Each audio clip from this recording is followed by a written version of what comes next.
질문 주셨던 거 베타를 어떻게 먹을 수 있을까? 우리가 처음부터 얘기했지만 우린 분산 투자해야 됩니다. 그냥 확실하게 말씀을 드릴게요. 우리는 공부를 정말 열심히 해서 분산 투자를 할 수도 있고요. 그러니까 30종목을 미친 듯이 팔로잉하면서 생업을 때려치고 거기에 매달려가지고 분산 투자를 할 수도 있고요. 아니면 저처럼 겉핥기로 분산 투자를 할 수도 있지만 난 여기 정말 공부 많이 했으니까 집중 투자할 거야는 죽는 길입니다. 그냥 진짜 꼭 기억해 주시면 좋겠어요. 가치 투자자들이 어차피 30종목을 도저히 인간인 이상 혼자서 그 트래킹을 못 하니까 많아야 한 5종목 정도로 집중하는 경향이 있는데 죽는 길입니다. 그냥. 그래서 저희가 스터디를 하는 거예요. 내가 30종목을 다 트래킹을 못 하니까 저처럼 겉핥기로 가져오든 아니면 겉핥기로 저는 30종목을 구성을 할 건데 즉 혼자서 30종목을 겉핥기로 구성을 안 하고 좀 집중을 해가지고 정말 파고 들어가지고 알짜 종목을 찾아내고 싶으니까 스터디를 하는 거예요. 한 사람이 한 두세 개씩 해오면 그게 모여서 30개가 되는 거겠죠. 그리고 어떻게 앞으로 청투모를 운영할 생각이냐면 제가 청투모 실전 계좌를 그냥 제 이름으로 제 계좌로 운영을 할 건데 저희 오늘 나온 발표 중에서 가장 이제 추천 많이 받고 베스트였던 거를 그냥 살 겁니다. 그리고 제가 사고 싶은 거는 그냥 제 계좌니까 제가 마음대로 살 거예요. 그래서 청투모 포트폴리오가 실제 어느 정도 성과가 나오는지 우리가 하고자 하는 게 맞는지 틀리는지 입증되겠죠. 오늘 그 이야기할 것들은 재무제표에 대한 이야기입니다. 일단 가치 투자자라고 부르지 않을게요. 이제부터 가치 투자자가 아닙니다. 가치 투자자가 아니라 투자자예요. 투자자. 같이 투자만 하는 것도 아니에요. 저희가. 근데 일단 기본적으로 모든 투자자는 모멘텀 투자자여도 재무도 못 읽으면서 무슨 투자를 한다고?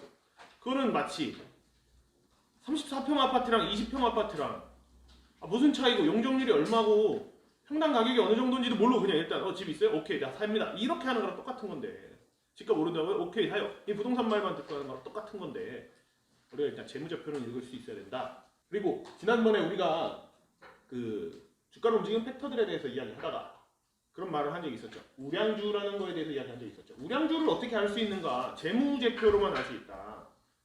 우리가 상상하는 그냥 앞으로 잘 될 것 같은 기업이 우량주가 아니라 실제로 재무제표로 찍혀서 돈을 벌고 있고 돈이 많고 안정적이고 성장을 하고 있고 이게 보여야 되는데 이게 재무제표로 볼 수 있는 것들입니다.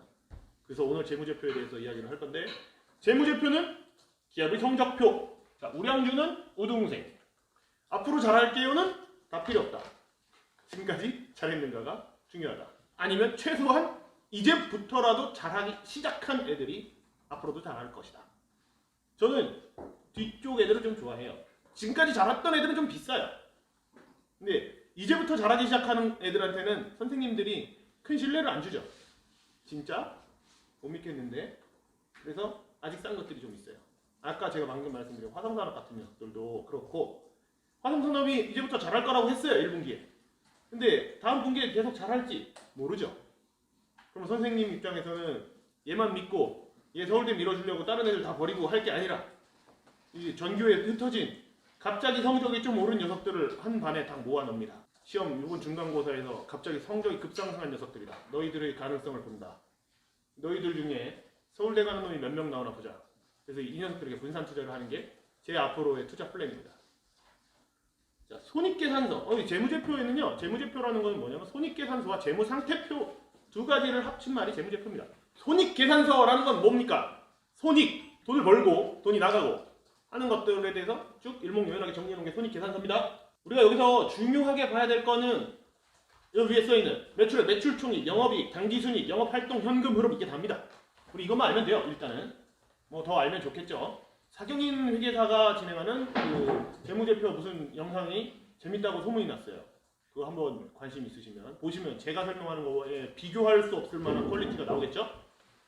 근데 일단은 우리가 당장 우리가 같이 분석을 할 때 이 회사가 돈을 버는가를 보는 게 매출액입니다. 회사가 돈을 번 거예요. 그냥 돈을 얼마 벌었는 거예요. 일단. 근데 이 매출액이 아니라 우리는 보통 당기순이익으로 얘기를 하지만 매출 총이익은 뭐냐?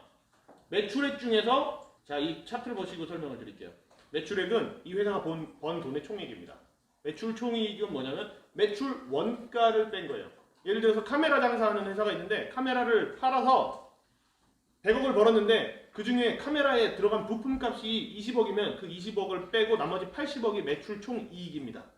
근데 그 80억을 순전히 다 가져올 수 있는 회사는 없죠. 왜냐면 우리 회사라는 게 장사를 하려면 마케팅도 해야 되고 그 파워블로거 불러다가 밥도 좀 한번 먹여야 되고 여러 가지 해야 될 게 있잖아요. 그래가지고 판관비가 나갑니다. 판관비, 판매관리비. 그리고 영업하는 애들 나가서 전단지 주는 애 알바비도 줘야 되고 우리 그 직원들 뭐 급여도 줘야 되고 이것저것 나가는 게 잔뜩 있죠. 그런 것들이 판관비. 판관비 매출 총이익에서 판관비를 빼면 그걸 영업이익이라고 합니다. 근데 그게 땡이 아니죠. 그게 땡인 줄 아는 사람이 되게 많아요. 자영업하시는 분들 중에 특히. 근데 분기마다 날라오는 게 있습니다. 부가세 내세요. 그리고 1년에 한 번씩 종합소득세 내세요. 별의별 거 다 날라와요.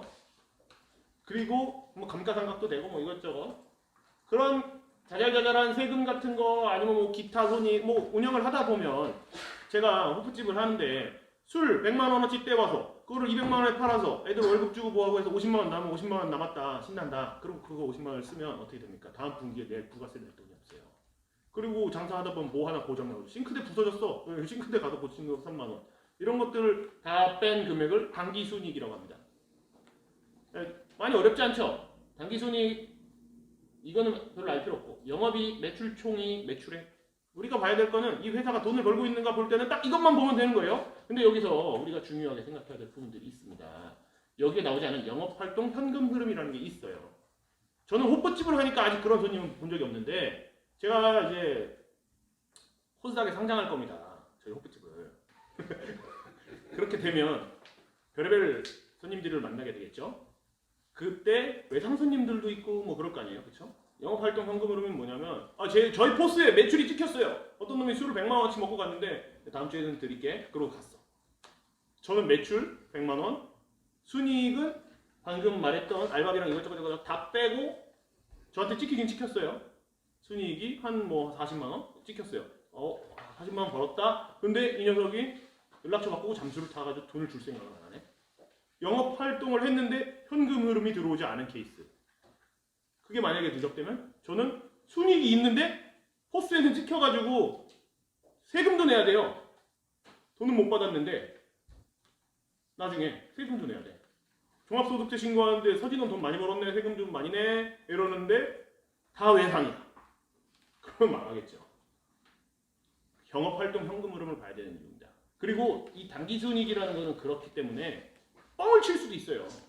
특히 이 자영업으로 자꾸 예를 드는데 자영업자가 장사를 하다가 다음 사람한테 프리미엄을 받고 넘길 때 무슨 짓을 많이 하냐면 현금 장사했다고 포스에다 거짓말 매출을 많이 올려요.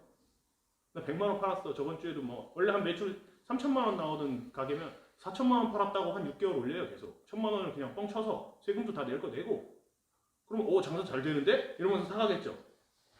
근데 실상 내 통장에는 그 돈은 들어오진 않았어요. 제가 갈아친 거니까. 그런 회사들도 많아요, 사실. 당기순이익이라고 하는 것은 그렇게 뻥을 칠 가능성이 높습니다. 특히나 이런 판관비라던가 기타 손익이라던가 법인세는 못 건드리지만 기타 손익이랑 판관비 이쪽에서는 유동적으로 한 달 미뤄서 등재할 수도 있고 한 달을 땡겨서 가져올 수도 있고 하는 것들이 되게 많아요. 그렇기 때문에 이번 분기에 만약에 그 코스닥 코스피에서 상장 폐지 요건이 있는데 뭐 4분기 연속 적자 뭐 이런 것 있죠. 근데 이번 분기 적자가 확실해 만약에. 근데 이번 분기 적자 나면 상장 폐지되게 생겼어. 어떻게든 막아야겠다. 아니면 요번에 주가를 좀 올려봐야겠다. 아니면 요번에 상속해야 되니까 승계 때문에 주가를 좀 떨궈봐야겠다. 경영진 맘대로 당기순이익은 사실 만질 수 있는 레인지가 엄청 커요. 근데 현금은 만지는 순간 그건 정말 불법입니다. 현금이 100만 원이 들어왔다고 써놨는데 사실 20만 원 들어왔다? 이거는 콩밥이에요, 콩밥. 그래서 이건 건드릴 수 없어요. 당기순이익은 근데 다음 달에 벌 것까지 아니면 다음 달에 나갈 것까지 미리 땡겨가지고 뭐 지출하고 그거는 경영진 재량으로 할 수 있는 것들도 많고 그렇기 때문에 우리가 중요한 거는 사실 당기순이익만이 아니고 영업활동 현금 흐름이다. 자, 그걸로 우리가 어떻게 주가의 가치평가를 할 수 있는가에 대해서 한번 이야기를 해보겠습니다. EPS, 주당순이익, 그리고 PER, 주가순이익 비율. PER은 뭐냐면 주가 나누기 EPS인데 EPS가 뭘까요? EPS. 아까 EPS에 대해서 화성산업 얘기할 때 잠깐 이야기를 했는데 EPS가 뭐냐면, 자 예를 들어서 설명을 하면 시가총액 100억짜리 회사가 10억을 벌었습니다. 그러면 10분의 1 번 거죠. 자기 몸통에 비해서. EPS가 예를 들어서 뭐 이 회사의 주가가 근데 10,000원이야. 아니 주가 하나 1억이라고 합시다. 1억이야 1억. 그래서 이 시가총액 100억짜리 이 회사는 총 주식 발행 수가 100개.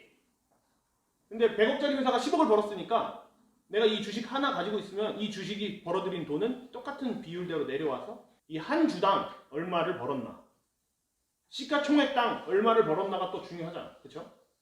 우리가 이 회사가 100억 벌었든 200억 벌었든 이 회사 가격이 중요해요. 사실 이 회사 100억 버는 회사다. 와, 돈 잘 버는 회사. 근데 이 회사 시가총액이 막 10조. 그러면 거지 같은 회사잖아요, 되게. 근데 이 회사가 100억 벌었는데 이 회사 시가총액이 300억? 이거는 무조건 당장 빚내서라도 해야 되는 그런 회사잖아요, 그렇죠? 그렇기 때문에 이게 중요합니다. PER은 그런 식으로 나누는 건데, EPS 방금 말한 것처럼 한 주당 얼마를 벌어들이는가. 근데 주가가 보통 한 10,000원이면 아까 화성산업에 대한 EPS를 보셨죠? EPS 3,900 얼마였었죠? 지금 1,700원인데 18년 기준으로 EPS 3,900 얼마였습니다.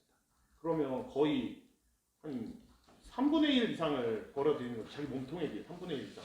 그러면 내가 이거 회사 한 3년 동안 들고 있으면 내가 투자한 금액 다 나온다는 소리 아니에요. 그렇죠? 이거를 PER이라고 합니다. PER은 뭐냐면 PER 보통 뭐 5, 6, 뭐 10 이렇게 나누는데 그게 뭐냐? 한마디로 내가 이 회사를 몇 년 들고 있으면 내가 투자한 금액이 나오는가 라고 생각하면 아주 단순해요. PER 10이면 내가 이 회사 10년 들고 있으면 이 회사가 벌어들이는 돈만으로 내 투자금이 회수가 된다 라고 생각하면 아주 단순해요. 그게 PER. PER이 200이다? 그럼 내가 이 회사에서 이 회사가 지금 벌어들이는 돈으로 본전을 뽑으려면 200년이 걸린다는 소리예요. 그런 회사들은 굉장히 주의를 해야겠죠. 자, 그런데 방금 말씀드린 것처럼 거기서 말하는 PER에서 이 E라는 것은 영어로 earning이라는 뜻입니다. 순이익이라는 뜻이고요. 그 순이익은 경영진이 마음대로 만지기 좋은 지표다라고 설명을 드렸었죠. 그렇기 때문에 우리가 거기서 하나 더 고려해야 되는 부분이 있습니다. CFPS라는 건데 방금 이 EPS랑 똑같은 거예요. 한 주당 얼마의 현금 흐름을 가지고 있는가가 중요한 겁니다. 예를 들어서 이 외상이 하나도 안 달리는 회사라면, 정말 좋은 회사라면 순이익이랑 현금 흐름이랑 거의 차이가 없을 거예요. 그쵸?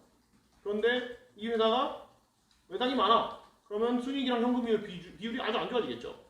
그러니까 이 EPS만 볼 게 아니고 이 PER만 볼 게 아니고 우리는 똑같은 개념에서 PCR을 봐야 됩니다. PCR.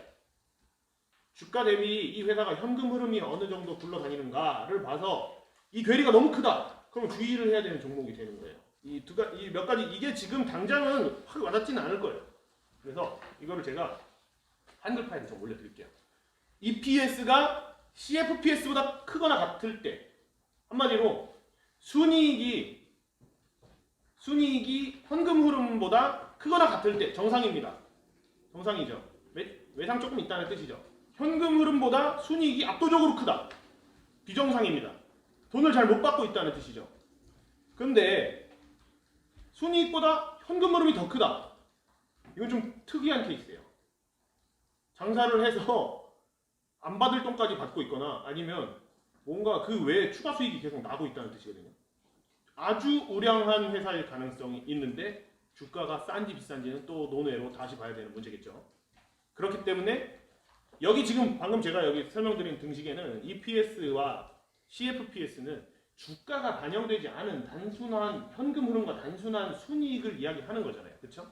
근데 여기서 PER, 우리가 이제 프라이스, 이제 PER과 PCR을 통해서 주가 대비 이게 현금 흐름이 얼마인지, 비율이 얼마인지, 주가 대비 순이익이 얼마인지, 그래서 이게 저평가되어 있는 건지 고평가되어 있는 건지 여기서 단순 비교로는 알 수가 없죠. 네. EPS가 100원이고 얘가 120원이고 하면 우량회사 했는데 알고 보니까 이 한 주당 가격이 50만 원. 이래버리면 이건 아무것도 아닌 거죠. 그렇죠? 그렇기 때문에 여기에는 반드시 프라이스도 포함돼서 우리가 계산을 해야 된다. 이건 그게 설명입니다. 자, 위에 설명에서 보듯이 손익계산서는 좀 주관적으로 옮길 수 있는 것이 많으니까 뻥칠 수 없는 제일 큰 건 뭐냐? 물론 자영업에서는 매출도 뻥치지만 회사에서는 매출까지 뻥치면 큰일 납니다. 그러니까 매출액은 뻥을 못 쳐요. 그리고 현금 흐름도 실제로 통장에 꽂히는 숫자이기 때문에 뻥을 못 쳐요. 나머지 것들은 조절할 수가 있다. 뭐 재고 자산을 늘린다던가 갑자기 주가를 좀 떨구려고 할 수 있는 거는 엄청 많죠. 매출액과 현금 흐름이 가장 좀 깨끗한 지표라는 아이디어에서 출발한 게 바로 GPA라는 지표입니다.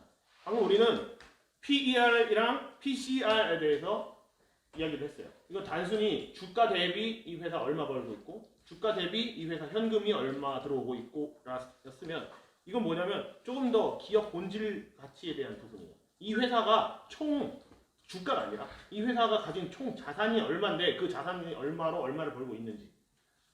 이게 단순히 생각해보면 우리 가게로 생각을 해볼게요. 승기씨.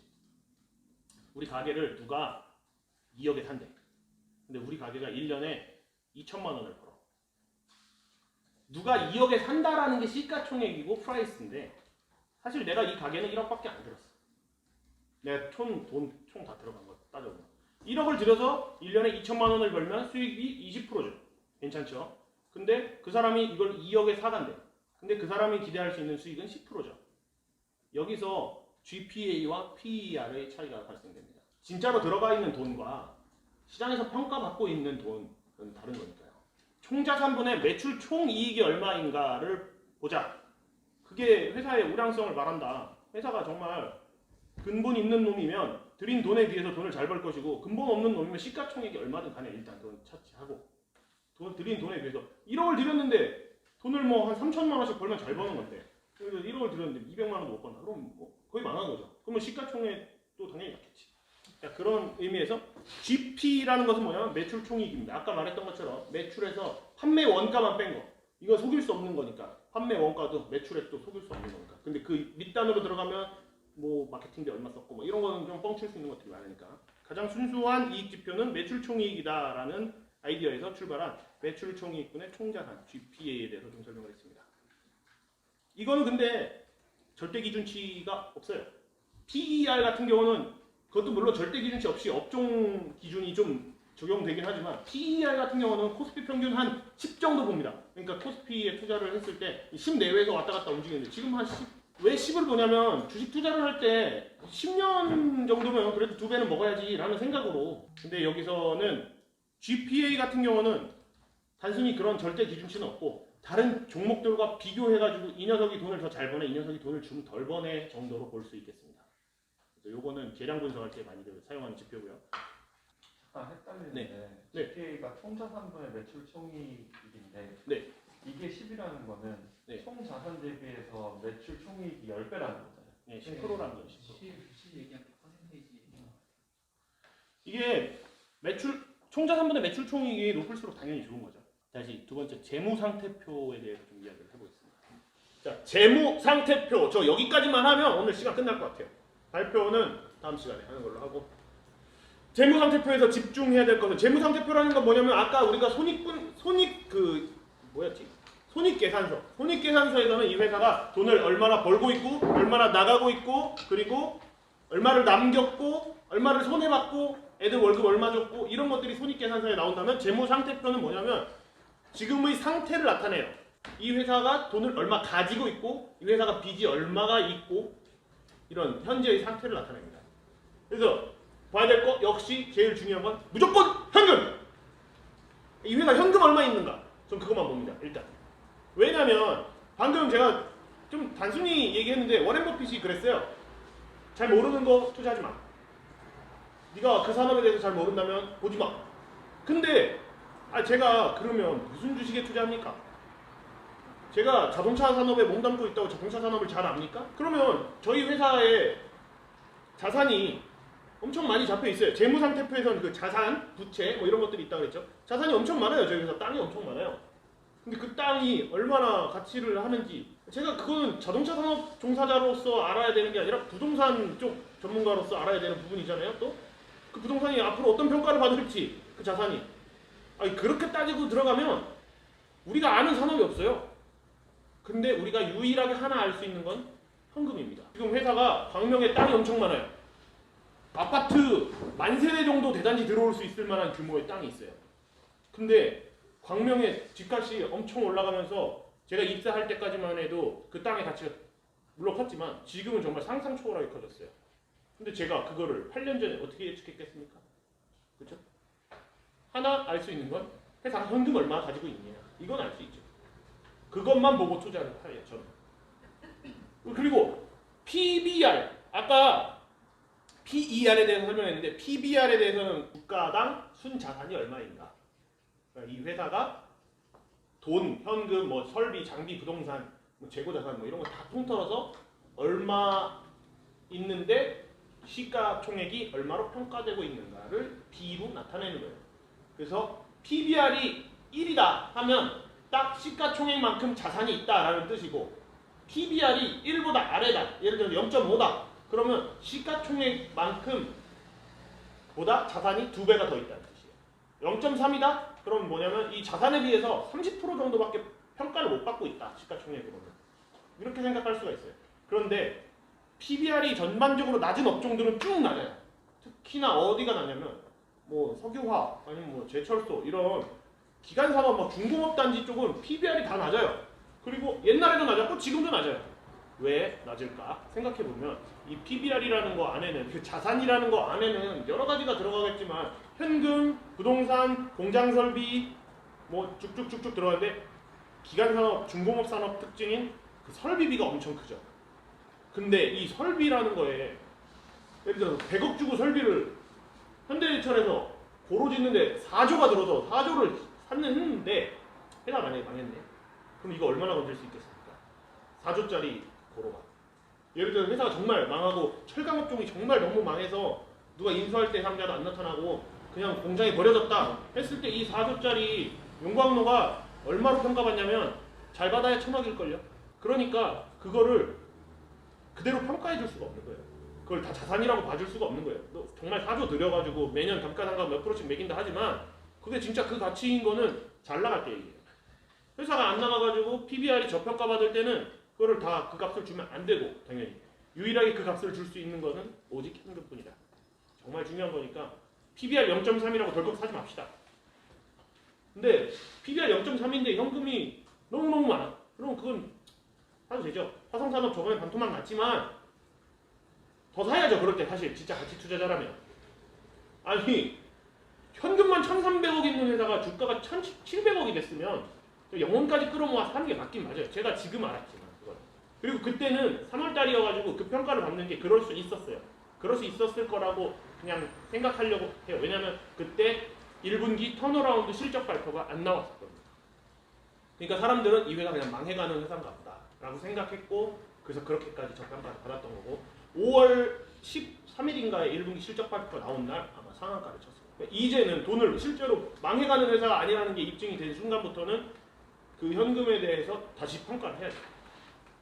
그리고 사실 망해가는 회사여도 현금 1,300억인데 시가총액 700억이면 사도 돼요. 빨리 망하기를 빌어야죠. 차라리 지지부진 5년 끌고 가지 말고 망하려면 내일 망해라. 그걸 빌어야죠. 자, 재무상태표를 볼 때는 유동자산을 그렇기 때문에 보수적으로 좀 다듬자. 자, 재무상태표에 크게 일단 보면 자산총계는 이 회사가 가진 돈의 총량입니다. 빚까지 포함한. 그리고 부채총계는 이 회사가 가진 빚의 총량. 근데 이 빚의 총량 안에는 유동부채와 비유동부채로 나뉜다. 근데 유동부채라 하는 것은 당장 금방 갚아야 될 돈, 그리고 비유동부채라는 것은 좀 한참 안 갚아도 되는 거. 예를 들면 뭐 직원들 퇴직금이라던가 뭐 이런 것들은 비유동부채로 집어넣습니다. 근데 유동부채가 많은 회사는 그러면 빚을 빨리 갚아야 되는데 유동부채가 많고 회사에 현금은 별로 없고 그러면 위험한 회사겠죠. 빨리 이 상환이 들어올 때 바로바로 못 갚으면 부도가 납니다. 자, 자본총계란 무엇인가? 자산총계와 자본총계 말이 비슷하지만 좀 다릅니다. 자본총계는 회사가 가진 순자산입니다. 이 부채까지 다 뺀 진짜 순자산. 자산 안에는 유동자산과 비유동자산으로 나뉩니다. 제가 방금 그 장치산업들에서 공장설비라던가 그런 것들이 다 비유동자산으로 잡혀 있어요.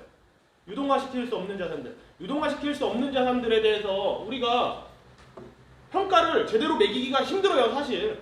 그걸 누가 할 겁니까? 그 용광로 설비가 앞으로 뭐 어떤 평가를 해줘야 되는지 누가 합니까? 사실 다 주관적인 거. 못하겠으면 그냥 일단 퉁쳐가지고 50%를 까는 게 보수적이다. 저는 그렇게 생각합니다. 그리고 유동자산 안에서도 다듬을 것들이 있어요. 아까 제가 말씀드린 것들 좀 있었죠. 화성산업에서도 좀 다듬은 것들, 미천구공사금액이라던가 이런 것들 사실 유동자산에 들어가 있으면 안 되거든요. 언제 거둘지 기약 없는 돈인데. 그래서 다듬어야 될 것들이 있다.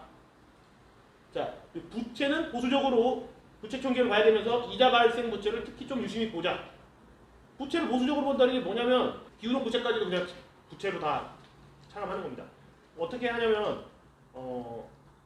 공식적으로 보는 경우에는 유동자산 빼기 유동부채만 해가지고 당장 이 회사 운용 가능한 현금 얼마인지 이런 식으로 보는데 그렇게 할 게 아니고 보수적으로 다듬은 유동자산 안에서 임직원 퇴직금까지 해서 총 부채를 빼버린 아까 그런 계산 방식 보셨죠?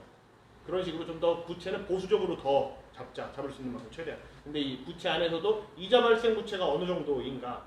화성산업에 대해서 이야기하려면 앞으로 1시간도 얘기할 수 있는데 그거에 대해서는 좀 그만하고 화성산업 같은 경우는 이자 발생 부채가 좀 줄었어요.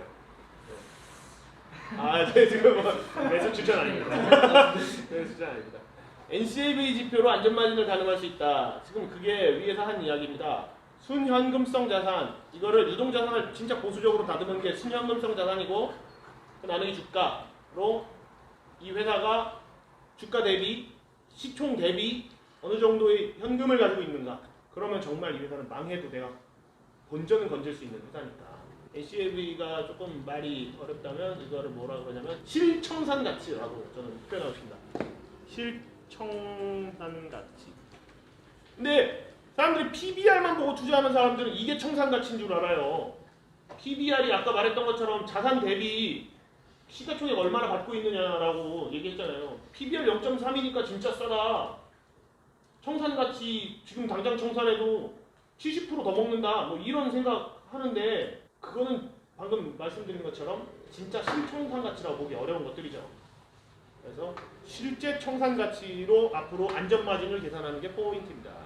자, B는 여기서 B라는 건 북밸류라는 뜻이고요. 장부상 찍혀있는 자산이라는 의미고 그 자산이 얼마인지는 이제 좀 평가가 필요합니다. 근데 예를 들어서 아까 그 장치산업의 장비들은 장부가액보다 낮은 평가를 해주는 게 맞다라고 했는데 더 높은 평가를 해야 되는 것들도 있어요. 종목 중에는 땅을 샀는데 아주 오래전에 산 그냥 그 가격대로 장부에다 써놓은 회사들이 있어요. 그런 회사들은 사실 지금 실제 그 땅값은 어마어마한데 지금 땅값은 어마어마한데 장부가액은 엄청 저평가되어 있는 회사들 BYC라던가 땅이 엄청 많은데 근데 문제는 뭐냐면 이런 회사들이 왜 그 땅을 재평가를 안 할까요? 왜? 그 땅을 재평가해서 왜 그 PBR을 정상화 안 시킬까요? PBR이 왜곡돼 있잖아요. 왜 정상화 안 시킬까요? 그렇기도 하고 또 왜? 맞아요, 세금이에요. PBR이 낮을수록 투자자들이 좋아. 그거는 아닌 것 같아요. 투자자들은 PBR 낮은 거라고 좋아해서 걔네가 투자자를 생각해서 그런 거였다면 자산재 평가를 해서 주주가치를 환원하는 게 훨씬 좋은 건데 제 생각에는 승계 때문에 그렇습니다. 그거를 싸게 승계를 해야 되잖아요. 세금을 조금 내야 되니까. 근데 그거를 재평가해가지고 예전에 100억 주고 산 땅을 지금 한 2조인데 1조를 세금으로 낼 수는 없잖아요. 그러니까 그 지구장창 미루는 거예요. 그렇다면 여기서 투자 아이디어가 생길 수 있죠. 만약에 그렇게 재평가하지 않고 있는 오래 묵힌 자산이 승계가 끝난 후에는 어떻게 될 것인가? 저는 승계가 끝난 후에 그 자산을 재평가할 거라고 생각하진 않아요. 그건 너무 사람 믿는 거고. 그래도 승계가 끝나면 주주들의 생각 자체는 바뀌지 않을까. 투자자들은 그거에 대해서 기대감이 생기지 않을까. 그렇다면 만약에 BYC 같은 회사들 정말 싸다고 투자하시는 분들이 있는데 여기서 중요하게 봐야 될 건 뭘까요? 그 회장님이 연세가 어떻게 되시는지 건강 상태가 어떻게 되시는지 이런 게 중요한 거죠. 또 그 땅이 얼마인지 평가했는데 제가 10년 내내 같이 투자연구소 가면 제가 그걸 10년 내내 똑같은 가격에 들고 계시는 분들이 있어요. 우리가 앞으로 기회비용이라는 것도 생각해야 되는데 밸류 트랩에 빠지면 안 됩니다. 그런 식으로 아주 정정한 50대 회장님이 앞으로 30년은 더 해드실 거면 일단은 좀 다른 것들 봐야죠. 아무리 같이 투자자여도. 제가 예전에 뭐 KT에 대해서 그런 포커싱을 가지고 접근했다가 한번 한참 물려있다가 물린 게 아니라 그냥 그 가격에서 쭉 있다가 나왔어요. KT 같은 경우를 뭐 제가 경험을 이야기해보려고 하니까 경험을 얘기하는데 KT로 소개를 드리자면 거의 그때 당시 시가총액만큼 구리선이 있었어요. 전국에 깔린 구리선, 전화통신망 구리선이 거의 시가총액에 육박할 정도고 땅이 엄청 많았어요. 그때 땅이랑 그 구리선을 합치니까 시가총액을 넘어섰어요. 근데 그것만 해도 근데 구리라는 거는 진짜 광물이잖아. 그 귀금속이지 않습니까? 사실 회사가 KT가 망할 일 없겠지만 그렇기 때문에 그 구리선을 구리값에 팔 일은 없겠지만 그래서 저는 그거를 그냥 구리값으로 평가를 했습니다. 그리고 전국에 있는 KT 한국통신 그 지사들이 있던 자리들이 사실 다 부동산 알짜 자리들이거든요. 그래가지고 그거 되게 좋다 했는데 이 재평가할 생각을 안 해요. 부동산 재평가할 막 생각이 없어요. 애초에가 KT 공기업이잖아요. 그렇죠? 관심 없어요. 그런 거. 그냥 냅두는 거예요. 그러니까 계속 그 자리에요. 한참 있었는데 한 2년 넘게 가지고 있었는데 그게 투자 아이디어였는데 사실 완전 잘못된 투자 아이디어였던 거죠. 그런 식으로 접근하면 안 됐었던 거예요. KT에 그걸 기대하면 안 됐었던 거예요. 차라리 5G로 넘어가가지고 매출이 증가한다는 거 이런 포커싱으로 접근했었으면 그게 보였을 텐데 멍청한 가치 투자를 했던 거죠. 한마디로. 앞으로 우리가 이제 그런 부분에 대해서 좀 주의를 합시다. 그래서 스터디에 나옵니다. 근데 이 스터디에 나와서도 비판 없이 수용하지 마시고 최대한 공격적으로 공격을 하세요. 제가 스터디에 나가서 그때 KT에서 발표를 했습니다. 땅이 정말 좋다. 좋은 땅들이 많다. 그리고 구리선 가격만 또 몇 조다. 했더니 사람들이 오 역시 가치 투자 이렇게 했는데 지금이라면 저는 깔 것 같아요. 그 땅 뭐 지금 생긴 것도 아니고 예전부터 원래 있었던 거고 그 땅 예전에도 좋았던 땅인데 그걸로 주가 평가 안 일어나고 있는데 그걸 언제까지 기다릴 생각입니까? 이제? 그럼 언제 그걸 재평가한다는 확신을 가지고 투자를 합니까? 질문을 해야 되는 부분이에요. 저희가 앞으로 스터디하면서 그런 좀 공격적인 질문들이 좀 나왔으면 하는 바람이 있습니다. 자회사의 지분 가치도 재무상태표에 들어갑니다. 근데 여기서 자회사 지분 가치가 크면 가치 평가가 힘들어져요. 두 종목을 분석하는 거예요. 그러면 지분 가치 분석은 우리가 사실 좀 배제하는 게 좋겠다. 지분 가치가 저 예전에 이런 기업이 있었어요. 그 MK전자라는 회사였던 것 같은데 한국토지신탁이라는 회사의 주가를 한번 요즘 주가 얼마인지 제가 관심이 가졌는데 슬퍼요. 저는 이 회사에 대해서 한 12,000원 정도 때부터 관심을 가졌던 것 같아요. 이 회사가 재밌는 건 뭐냐면 지 몸집보다 훨씬 더 큰 한국토지신탁이라는 회사를 가지고 있어요. 그래도 그 회사 지분 가치만으로도 이 시가총액이 말이 안 돼요. 그래서 저는 당연히 이건 리레이팅 돼야 된다. 이건 일단 1번 투자 아이디어였고 두 번째는 이 회사가 가진 뭐 음극재 만드는 기술이 좋아가지고 뭐 그런 것도 이제 앞으로 반도체 소재 장비 쪽에서 좋을 거다. 이 생각 2년 전에 했는데 지금 거의 한 마이너스 35% 이상 떨어져 있네요. 요게 너무 힘들어요. 지분 가치 평가. 그 지분 가치가 지금 기준으로 저는 이 시가총액 대비해서 너무 싸다 이렇게 생각했는데 알고 봤더니 그 회사에 들어가면 영업을 어떻게 하고 있는지 그런 것까지 다 봐야 되고 그 회사가 그럼 가진 자산의 질은 어떤 건지 그리고 그 회사가 앞으로 돈을 잘 벌어다 이 회사에서 얼마나 돈을 벌어다 줄 것인지 사실상 자회사 지분 가치가 큰 회사는 지주회사라고 볼 수 있어요. 지주회사는 대체적으로 저평가되는 경향이 크고요. 지주회사는 평가가 너무 힘들어요. 가치 평가가. 일단 지주회사는 그냥 좀 제꼈으면 좋겠습니다. 지주회사는 제끼자. 지주회사를 잘 할 수 있게 되면 큰 수익도 얻을 수 있죠. 왜냐하면 잘 안 보이는 것들이거든요. 그게 당장 이제 보이는 땅, 뭐 건물, 설비, 현금 이런 것 같은 게 아니라 얘네의 지분 가치라는 건 진짜 깊게 파고드는 사람들만 알 수 있는 거기 때문에 이런 조그만 큰 지주회사 말고요. 그런 지주회사 말고 이런 조그만 지주회사를 정말 정성 분석으로 잘 할 수 있다면 정말 남들이 못 찾는 곳에서 보석을 캘 수 있는데 우리 수준에서 그게 만약에 안 된다면 일단 지주회사는 넘기자. 자, 저희가 재무상태표에서 집중해야 되는 건 여기 검은색으로 이제 굵게 쳐놓은 거 이게 답니다. 현금 및 현금성 자산, 그리고 매출 채권 및 기타 유동채권, 그리고 이 재고자산. 이 재고자산을 어떻게 평가할 것인가에 대해서는 그 산업에 대해서 좀 공부해보면 알 수 있게 돼요. 예를 들어서 쑥쑥 도는 재고면 그 돈을 평가해도 돼요. 근데 제가 건설업에서는 재고가 대체 뭔지 모르겠어요. 뭐 공사 짓다 말 그 자재들인가 아니면 그러면 공사 짓다 말 자재들이면 그거는 돈으로 평가해도 돼요. 영업을 제대로 하고 있으면. 왜냐면 당장 다음 달에 갖다 쓸 재고니까. 근데 예를 들어 자동차 회사의 재고란 그 돈으로 평가할 수 없습니다. 자동차 회사에서 자동차가 안 팔면 나중에 이제 거기다가 원가 이하로 팔기도 하고 하니까 그건 돈으로 평가할 수 없죠. 의류 회사의 재고란? 디스커버리 패딩이 재고가 지금 있다면 그게 돈일까요? 쓰레기예요, 그건 그냥. 그렇죠? 업종별로 재고 자산의 평가가 달라진다. 현금 및 현금성 자산과 매출채권, 기타 유동채권은 당장 현금으로 볼 수 있는 돈들이다.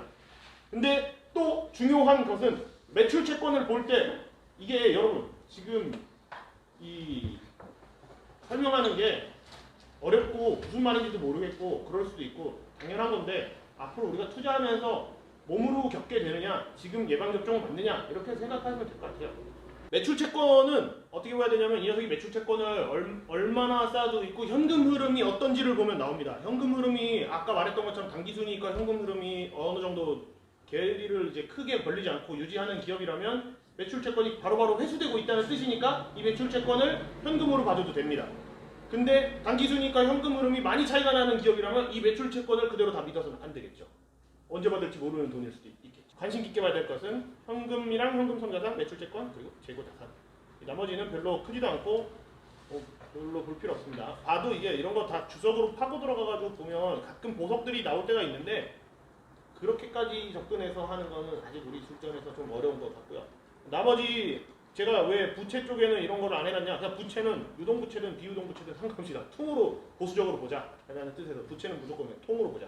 자 이제 좀 이 얘기하고 대충 마무리를 짓겠습니다. 매출액과 이익의 관계. 미래가 기대되는 회사는 매출액이 크게 증가하는데 증가 비율만큼은 이익이 증가하지 않아요.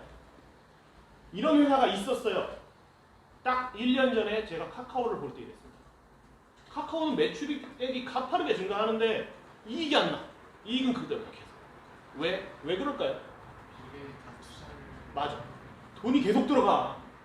그래서 돈이 계속 들어가는 만큼 매출액이 근데 돈이 계속 들어가는데 매출액이 나온다? 이건 돈이 들어간 만큼 돈이 진짜 투자한 만큼 돈이 벌린다는 뜻이니까 엄청 좋은 시그널인데 카카오가 그래서 주가가 장난 아니죠. 왜 안 샀을까? 내가 성장 쪽 얘기할 때 네가 그 바이오를 얘기했잖아. 바이오 쪽 얘기한 게 아니라 그런 산업을 가지고 한번 얘기를 하는 것도 바이오는 많은 사람들이 성장주라고 생각하니까 바이오를 얘기한 거지 사실 바이오는 제가 볼 때는 성장주라기보다는 그냥 꿈의 기업이에요. 왜냐면 매출이 증가하지 않거든 실제로. 카카오는 딱 작년에 카카오는 매출액이 3년 내내 계속 가파르게 증가하는데 이익은 그대로였었는데 이게 좋은 회사.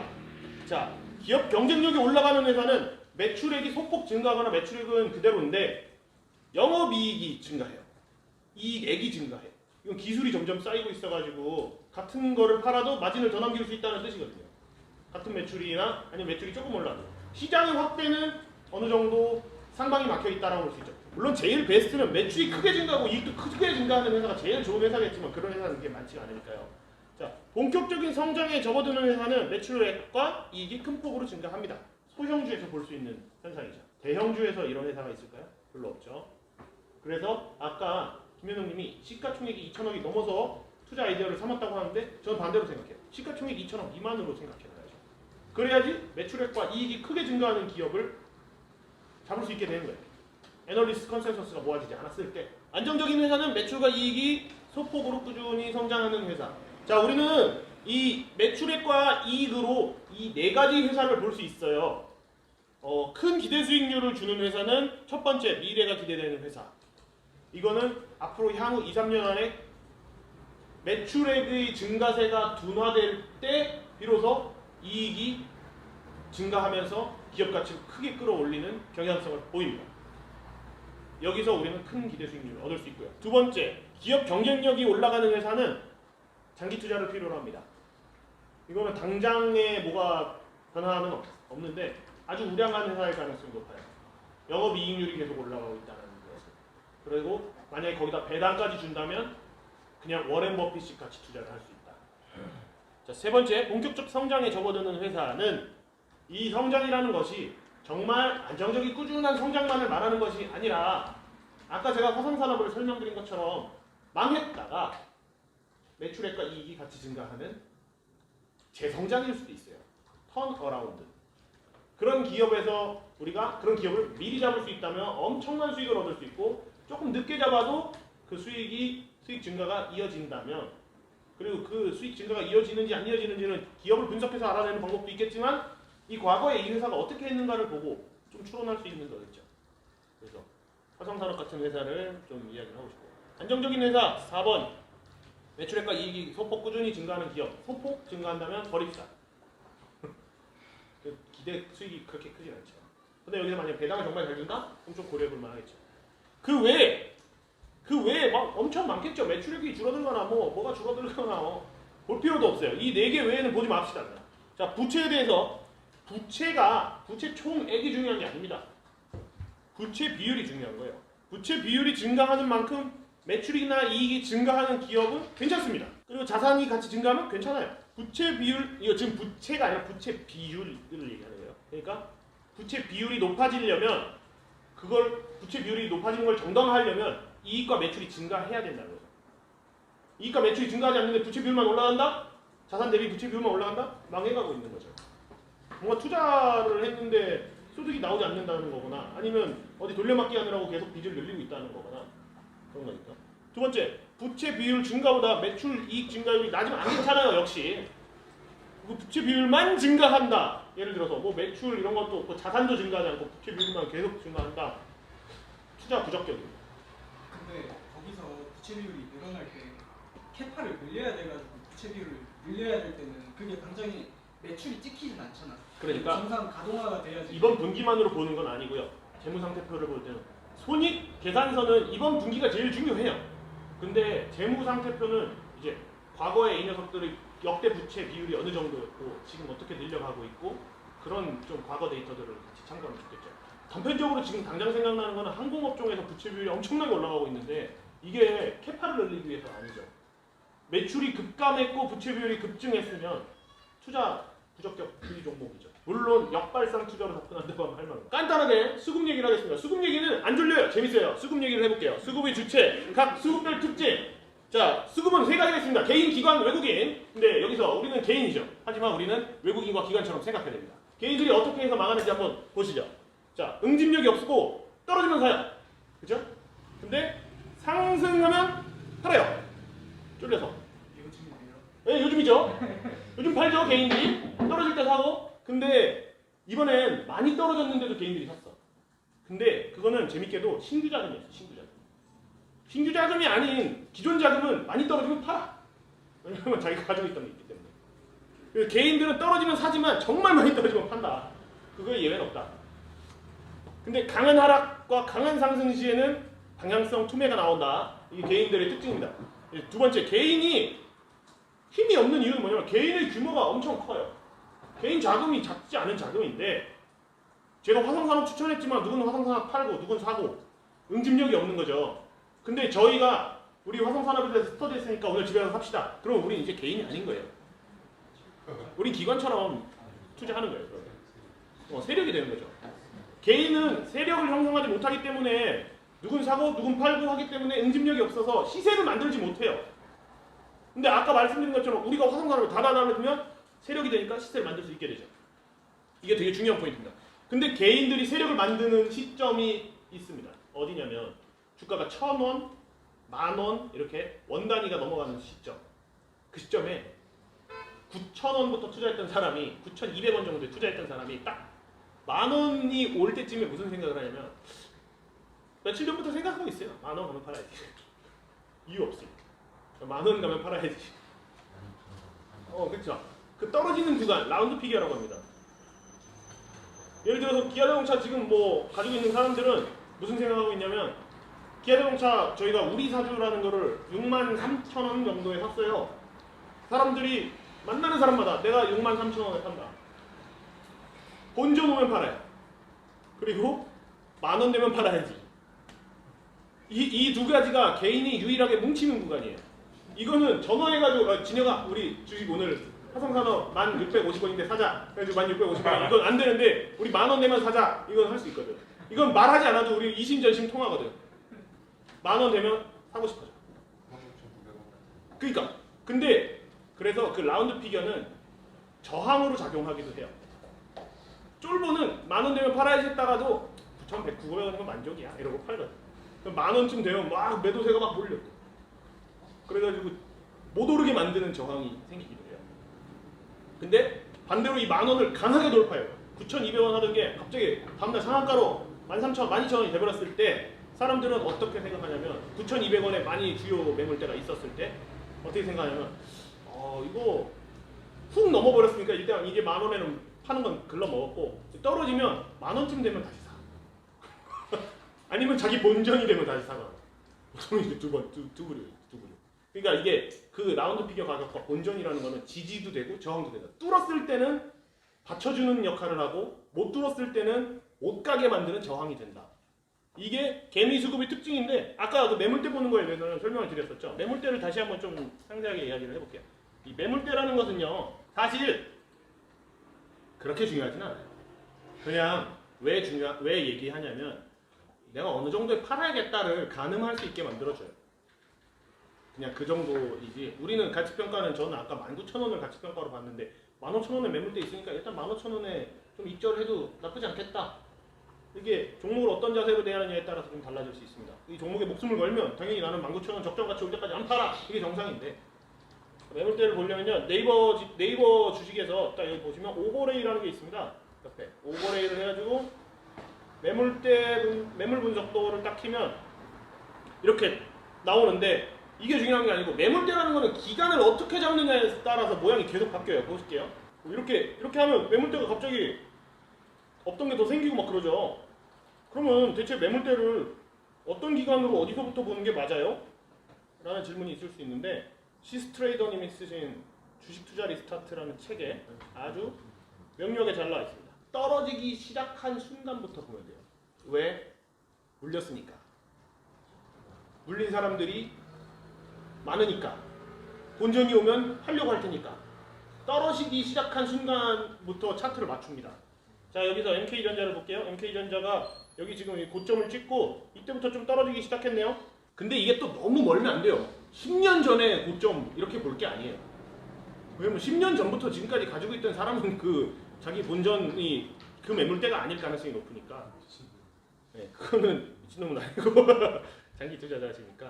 자, 떨어지기 시작한 순간부터 매물대를 보면 여기가 역시 매물이 제일 많이 쌓여 있습니다. 고점에서 지금 18년의 1월에서부터 보면 여기 지금 약 7,500원 수준에서 매물대가 가장 많이 쌓여 있고 이게 사람들의 본전이라는 소리예요. 본전이 여기 제일 많이 물려 있다. 근데 이거를 지금 뚫었다라는 것은 올라가지 않고 떨어졌을 때 딱 바닥까지 보면 지금 아직 안 뚫었네요. 여기 11,400원 정도의 많은 사람들이 물려 있다. 그러면 이 주식은 11,400원쯤에 본전으로 인한 매도세가 쑥 나올 가능성이 생기죠. 근데 이게 그렇게 많이 중요하지 않은 게 우리가 이제 개별 종목 투자를 여러 종목에 분산해서 하다 보면 이게 경향성을 보이긴 하는데 모든 종목에 다 그쪽 저항이야. 하고 기다리는데 안 와. 이거 지지야 했는데 뚫어버려 그냥. 그런 케이스도 좀 왕왕 많아요. 그래서 참고만 하자. 매물대 분석은. 근데 이 라운드 피겨 구간은 또 분명히 응집력이 있다. 중요한 거는 이 구간에서 매매를 어떻게 해야 되느냐가 아닙니다. 개미는 응집력이 없다가도 생기는 구간이 아주 가끔 있다 정도만 아시면 되겠습니다. 기관은 포지션을 한쪽으로 확정한 경우에는 이제 으쌰으쌰 해가지고 한 방에 가는 경향이 너무 많아요. 왜 생각해보면 너무 다양해요. 기관 투자자, 펀드 매니저들 다들 그 바닥 좁은데 친구 아니겠습니까? 친구들끼리 만나가지고 술 먹으면서 야 화성 사람 괜찮아, 화성 사람 괜찮아 이러면서 진짜? 그러면서 우리 애널리스트한테 전화하고 화성 사람 좀 알아봐봐. 그럼 다음날 이거 사고 싶은데 이거 하루 거래량 2억밖에 안 되네. 우리 짬짬이 해가지고 하면 이거 올리겠는데 저만 그런 생각할까요? 그러니까 기관은 포지션을 확정하면 좋겠다 싶은 주식에는 다 같이 들어가요.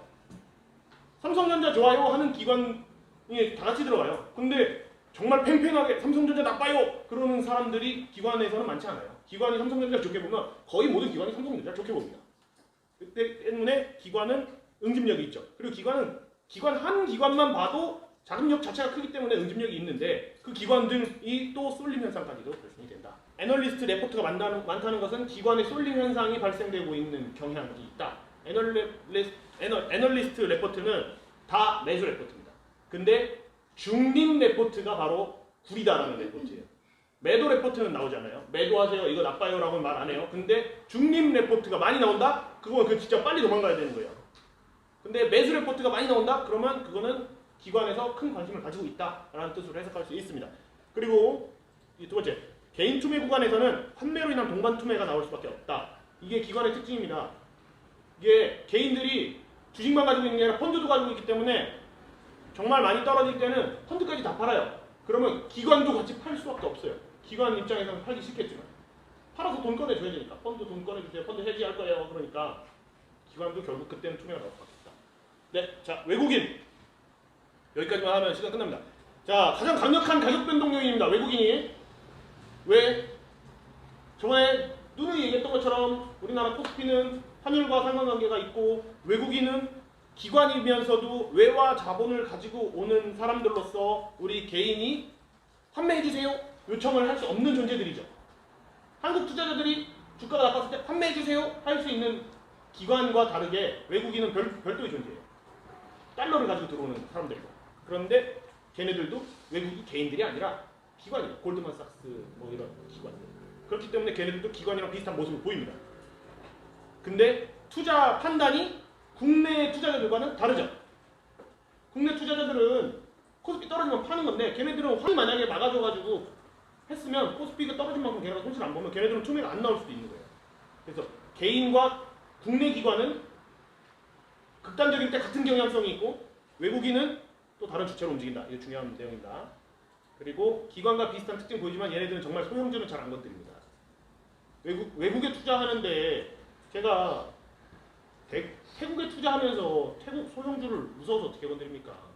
그래서 못 건드리죠. 그리고 국내 기관과는 가치평가 기준이 환의 영향 때문에 다르다. 환과 미국의 금리라던가 이런 것들에 따라서 자 그런 것들에 대해서는 다음 주에 또 탑다운 투자 방식 매크로 우리가 금리가 어떤 영향을 끼치는가 투자자들의 심리에 세계적인 그 매크로를 볼 때 어떤 영향을 끼치는가 이런 거 설명하면서 좀 잠깐 이야기를 할게요. 자 포지션의 일관성을 보이고요. 얘네들이 사실상 주가를 움직이는 주체라고 할 수 있어요. 기관보다도. 그렇기 때문에 얘네들을 읽으면 우리가 주가를 후행적으로나마 따라갈 수는 있다.